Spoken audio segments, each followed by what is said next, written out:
Hi friends, welcome back to my channel. দেশে এবং দেশের বাইরে যে যেখানে আছো, আশা করি তোমরা সবাই খুব ভালো আছো। আমিও ভালো আছি। আজকের আমার এই নতুন ভিডিওতে তোমাদের সবাইকে স্বাগত জানাই।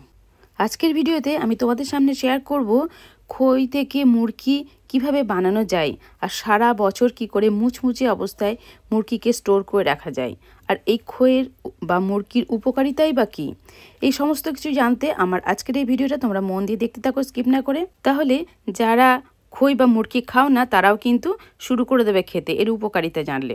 আমি আজকে সব প্রথমে বলবো এই মুরগি বা খই খাওয়ার উপকারিতা। তো তার আগে বলি, এই খই বা মুরগি কিন্তু আমাদের বাজারে কিনতেই পাওয়া যায়। তো সেই খই খুব নরম হয়, আর মুরগিও কিন্তু একদম গুড়ে ভরা থাকে আর নরম নরম লাগে খেতে। তবে বন্ধুরা, বাড়িতে বানিয়ে যদি এই খই মুরগি খাওয়া যায় তার গুণ কিন্তু অনেক অংশে বেশি হয়। তো সেই জন্য বলবো অবশ্যই কিন্তু বাড়িতে বানিয়ে যদি তোমরা খাও তাতে কিন্তু বেশি বেনিফিট পাবে। এবার বলবো খই মুরগি আমরা কেন খাবো। ভাত এবং রুটির মতন খই মুরগিতেও রয়েছে অনেক পরিমাণে কার্বোহাইড্রেট, তাই ছোট থেকে বড় প্রত্যেকেরই এই খই মুরগি খেলে কিন্তু ভালো উপকারে আসবে। তাদের শরীরের শক্তি হবে, শরীর মজবুত হবে এবং শরীরকে সুঠাম বানাবে। যাদের কোষ্ঠকাঠিন্য আছে তাদের জন্য কিন্তু খই বা মুরগি দুটো খাওয়াই কিন্তু খুবই ভালো। আর যাদের সুগার আছে তাদের ক্ষেত্রে বলবো যে তারা খইটা খাবে, মুরগিটা যে বাড়িতে যেরকম বানানো হয় অল্প গুড় দিয়ে সেরকম করে বানিয়ে যদি খায় তাহলে কিন্তু কোনো ক্ষতি করবে না। দিনে 2-3 মুঠ মুরগি তারা খেতেও পারে। খই মুরগি খেলে কোনো অম্বল, অ্যাসিডিটি এগুলোর কোনো অসুবিধা হয় না। প্রত্যেকেই কিন্তু সহজভাবে এটা হজম হয়ে যায়, তাই প্রত্যেকেই এটা খেতে পারে। তো তার জন্য কোনো ক্ষতি করবে না, এবং যাদের পেটের প্রবলেম হয় তারাও এই খই মুরগি খেয়ে দেখবে অনেক উপকারে আসবে। এবার আমি বলবো খই থেকে মুরগি কী দিয়ে বানানো হয়। আখের গুড় দিয়ে খই থেকে মুরগি বানানো হয়। এখানে নিয়ে নিয়েছি আখের গুড়। আখের গুড়গুলো বাজার থেকে কিনে নিয়ে আসার পর দেখা যায় মাঝে মধ্যে যে কিচকিচ করে, মানে কাঁকড় বা বালি কিছু থাকতে পারে। সেই জন্য একটা ছাঁকনির সাহায্যে সেই গুড়টাকে একটু জল দিয়ে পাতলা করে খুব ভালো করে ছেঁকে নিতে হবে। তবে বন্ধুরা, তোমাদের মনে প্রশ্ন আসতে পারে যে গুড় দিয়ে কেন মুরগি হয়। তবে বন্ধুরা, চিনি দিয়েও কিন্তু মুরগি বানানো যায়। তবে এই গুড়ের যে মুরগিটা হয় সেই মুরগিটাই খাওয়া কিন্তু বেশি উপকারী। এই মুরগিটা খেলে কিন্তু আমাদের শরীরের কোনো ক্ষতি করে না। আমাদের দেশে 12 মাসে 13 পার্বণ লেগেই থাকে, যেমন দুর্গাপুজো, লক্ষ্মী পুজো, সরস্বতী পুজো, এগুলোতে কিন্তু খই মুরগি আমাদের ভোগে দিতে হয়। তো তার জন্য আমরা এখন তো বাজারে কিনতেই পাই খই মুরগি, কিন্তু যদি বাড়িতে বানিয়ে দিই সেক্ষেত্রে আমাদের কোয়ান্টিটিটাও বেশি হয় আর খেতেও কিন্তু ভালো লাগে। আর এটা খাওয়াটাও যেহেতু উপকারী, সেজন্য বাড়িতে বানিয়ে খেলে একদম ফ্রেশ খই মুরগি তোমরা খেতে পারবে। তো আমি এখন কড়াইটা বসিয়ে দিয়েছি, গুড়টাকে ছেঁকে এখন গুড়টাকে জাল দিতে হবে, ভালো করে নেড়ে নেড়ে এখন জাল দিতে হবে। কতক্ষণ জাল দিতে হবে সেটাও বলে দিচ্ছি। দেখো গুড়টা ফুটতে ফুটতে একটু হালকা কালার নিয়ে নিয়েছে আর ফ্যানার আকার ধারণ করেছে। মানে এখন একটু হাই ফ্লেমেতে রেখেছিলাম, এবারে আস্তে আস্তে ফ্লেমটাকে কমিয়ে দেবো, গ্যাসের ফ্লেমটাকে। তো এরমভাবে ফোটাতে হবে, তবে একদম হাই ফ্লেমেতে ফোটালে কিন্তু গুড়টা পুড়ে যেতে পারে।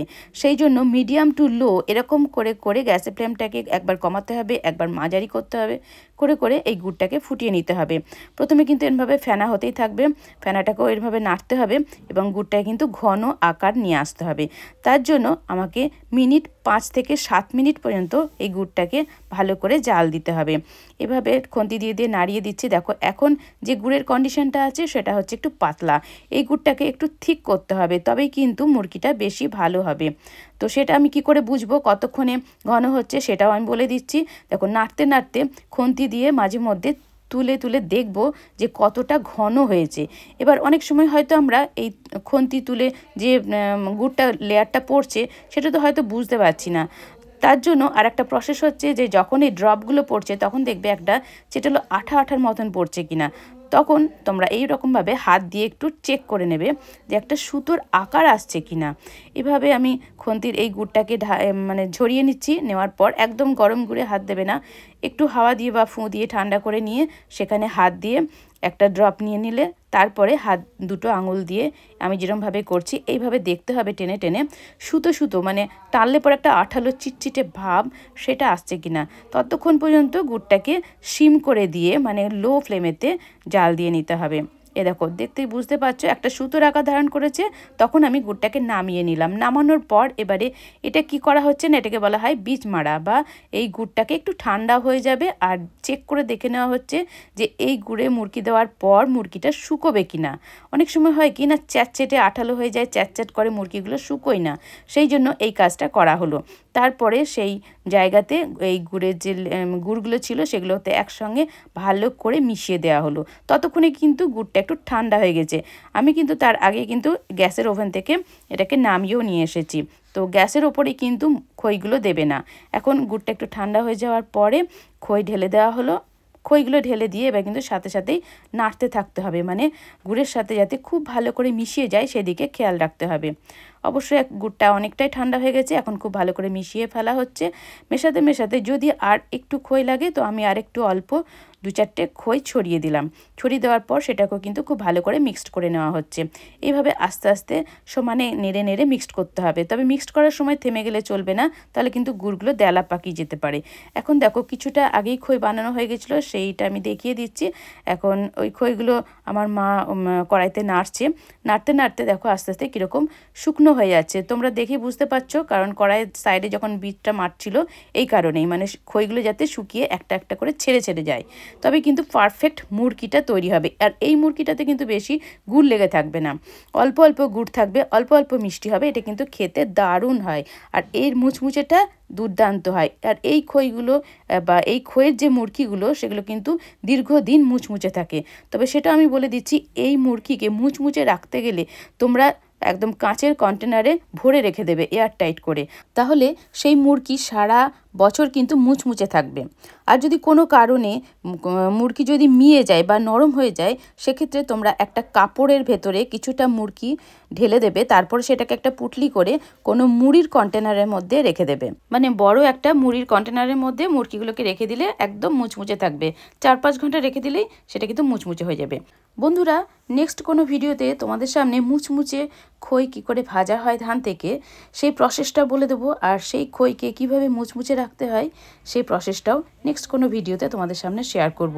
প্লিজ তোমরা আমার সাথে জুড়ে থেকো, আমার চ্যানেলটাকে সাবস্ক্রাইব করে বেল বাটনটা অন করে নোটিফিকেশান ডান করে রেখো, তাহলে সেই সব ভিডিওগুলো খুব সহজে পেয়ে যাবে।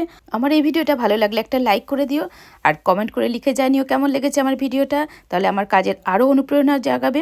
আর তোমাদের ফ্রেন্ড সার্কেলকে অনেক অনেক শেয়ার করার অনুরোধ রইল। এবারে বন্ধুরা, মুরকি বানানোর সকল টিপস আমার মা বলে দিচ্ছে, তোমরা জাস্ট 1 মিনিট একটু মন দিয়ে শোনো, তাহলে কিন্তু একদম আইডিয়াল মুরকি তৈরি করার আইডিটা পেয়ে যাবে। পারফেক্ট মুরকি বানানোর সমস্ত টিপস মায়ের কাছ থেকে আমি শুনে নিয়েছি। মায়ের মুখের ভয়েসটা দিতে পারলাম না, কারণ বাইরে থেকে একটা গান চলছিল বলে। সুন্দর হয়, মুচমুচে হয়, আবার টেস্টিও হয়। এবার আমি টিপসগুলো বলে দিচ্ছি। গরম গুড়ে কখনোই কিন্তু খই দেবে না, তা সেই খই থেকে মুরকি কখনোই মুচমুচে হবে না, একদম নরম মেয়ানো হবে। এই প্রসেসে করে দেখো, একদম পারফেক্ট মুরকি তোমরা নিজেরাই তৈরি করতে পারবে।